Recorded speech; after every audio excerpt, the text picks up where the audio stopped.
नमस्कार, मैं हूं प्रियंका और आप देख रहे हैं राष्ट्रीय जगत विजन न्यूज। छत्तीसगढ़ की राजधानी रायपुर में आज यानी 4 अक्टूबर से आस्था और संस्कृति का अनोखा संगम देखने को मिलेगा।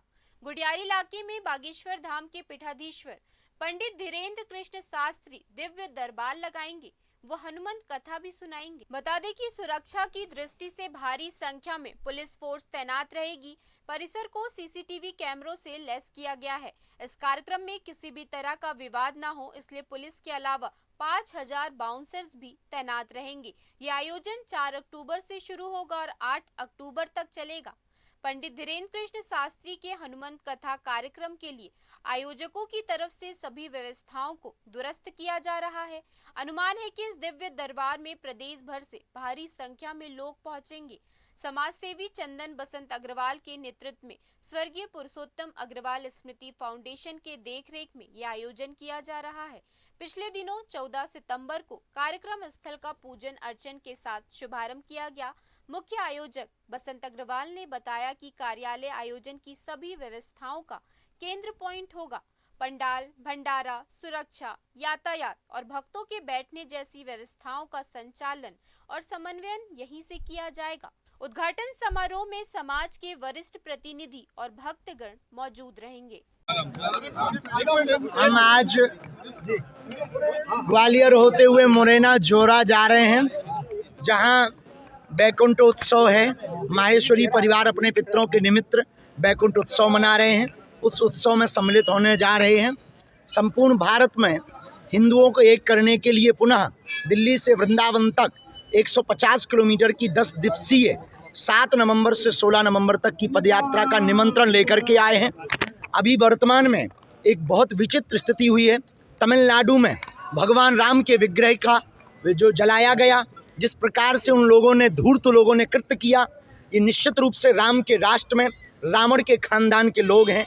ऐसे लोगों पर वहाँ की सरकार भी कार्रवाई करे और इनको तो फांसी ही देनी चाहिए। हम ये भगवान से प्रार्थना करते हैं, क्योंकि सबकी अपने आराध्य होते हैं।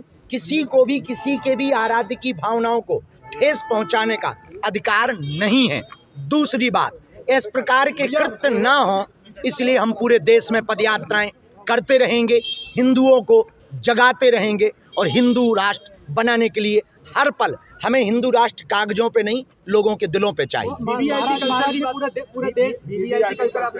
बागेश्वर धाम पर बहुत दिनों से हमारे कुछ सेवादार और हमने खुद उसको अनुभव किया कि बहुत वीवीआईपी कल्चर बढ़ गया था, जिस कारण से जो हनुमान जी हमारे गुरु जी हैं, सन्यासी बाबा दिखाई नहीं देते हैं, पर अदृश्य हैं, उन्होंने हमको फटकार लगाई। स्वप्न में आकर के उन्होंने आज्ञा दी कि तुमको जो साधना दी है वो इसलिए नहीं दी है कि केवल वीवीआईपी या वीआईपी लोगों को मिले, जी हजूरी करें। ये आपको उनको लिए मिली है जिनका कोई नहीं है। तुम उनकी मदद करो, उनसे मिलो, उनको मार्गदर्शन दो और शक्तियों के माध्यम से उनकी समस्याओं का निराकरण करो। इसलिए हमने नवरात्रि की परमा को संकल्प लेकर के ये प्रण किया कि जो भक्त बनकर आएंगे उनको मिलेंगे। वीवीआईपी कल्चर बंद होगा। कम से कम एक दिन का टाइम तो वीआईपी लेके आए, वो बैठे, उसे भी महसूस हो गरीबों की पीड़ा का, ताकि वो उसको अनुभव कर सके।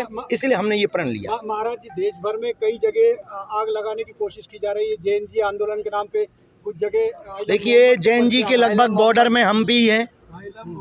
1996 का हमारा जन्म है, तो बॉर्डर पे हैं हम। जैन जी तो नहीं है पर बॉर्डर पे हैं। आइलम मोहम्मद कोई बुरा नहीं है, आइलम महादेव भी कोई बुरा नहीं है, लेकिन सरतन से जुदा कर देंगे, ये कभी बर्दाश्त नहीं किया जाएगा। पाक अधिकृत जमीन लेकर के रहेंगे, यही समय है, सही समय है। और अभी पाकिस्तान में बहुत बढ़िया हंगामा चल रहा है, भगवान सबको सद्बुद्धि दें। हम वहाँ भी शांति की प्रार्थना हनुमान जी से कर रहे हैं और पाकिस्तान से कहेंगे कि यदि तुमसे देश ना संभले तो घर वापसी कर लो भारत में। Thank you.